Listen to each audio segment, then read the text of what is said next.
Bé, bon dia a tothom. Gràcies per acompanyar-nos avui aquí. Volem explicar algunes de les mesures que proposem en matèria de seguretat. La seguretat és i ha de ser una de les prioritats en la gestió municipal, d'aquelles 15 carpetes prioritàries que sempre dic. Per tant, la seguretat és i ha de ser una de les prioritats de la gestió municipal.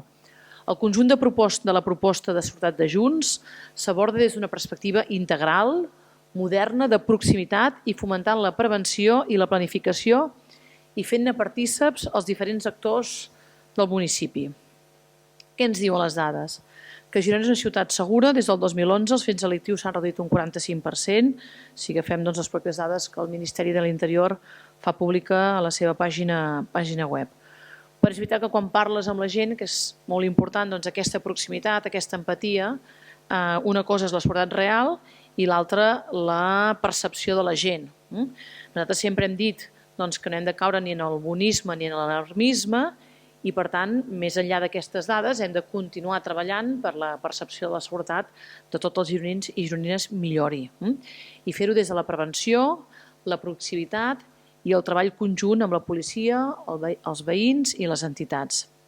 En aquest sentit, continuarem amb l'ampliació del cos de la policia local per fer-ho en la línia de les ràtios que recomana la Unió Europea, que és de 18 agents per cada 1.000 habitants. La Unió Europea recomana 18 agents per cada 1.000 habitants, ara hi ha 164 agents i en faltarien 18 per assolir aquesta xifra. També, més enllà d'augmentar la plantilla de policia local, com una d'aquestes 15 carpetes prioritàries, i per tant també són de les carpetes prioritàries en el proper pressupost, és millorar les condicions laborals dels agents. En aquest sentit, em comprometo jo mateixa a liderar la situació, diguem-ne, amb la negociació amb els sindicats, l'endemà, en el cas que sigui escollida alcaldessa, perquè arribi a bon port. Per tant, em comprometo jo mateixa a posar-me al capdavant d'aquesta qüestió i a liderar la negociació amb els sindicats per arribar a un acord amb la policia local. Soc conscient que es va arribar a un acord amb un sindicat de la policia i crec que és un bon punt de partida, però a partir d'aquest punt de partida haurem d'ampliar millores amb la resta dels sindicats per poder tancar un acord conjunt de millora amb la policia local. Sempre amb la premissa i el reconeixement que s'han de millorar les condicions de la policia local i s'ha d'augmentar la plantilla, com una d'aquestes carpetes prioritàries.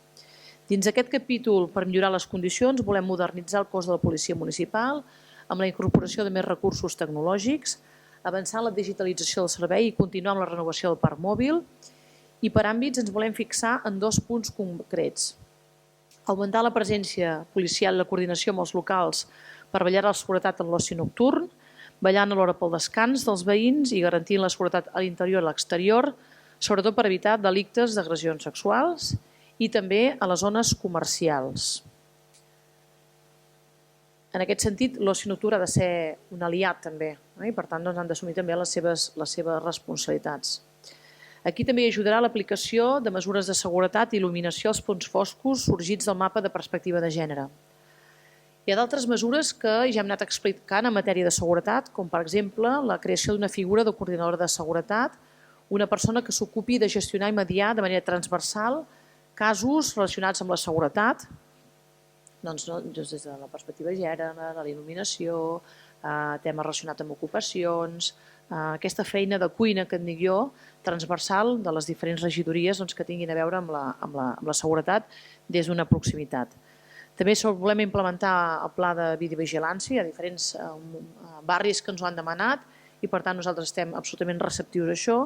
S'haurà de posar en funcionament la nova comissaria de Santa Eugènia i també, per mi crec que és molt important, la necessitat d'establir un pla de comunicació de crisi i emergències dirigit a la ciutadania que s'activi en circumstàncies especials.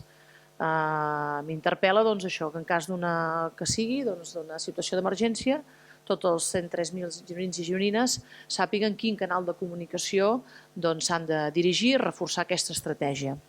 En resum, una proposta de seguretat des d'una perspectiva integral, moderna, de proximitat i fomentant la prevenció i la planificació i fent-ne partíceps els diferents actors del municipi. Aquesta és la proposta de Junts en matèria de seguretat, Ho he dit moltíssimes vegades, que tinc 15 carpetes prioritàries i en aquestes, sense cap mena de dubte, n'és una. I ara sí.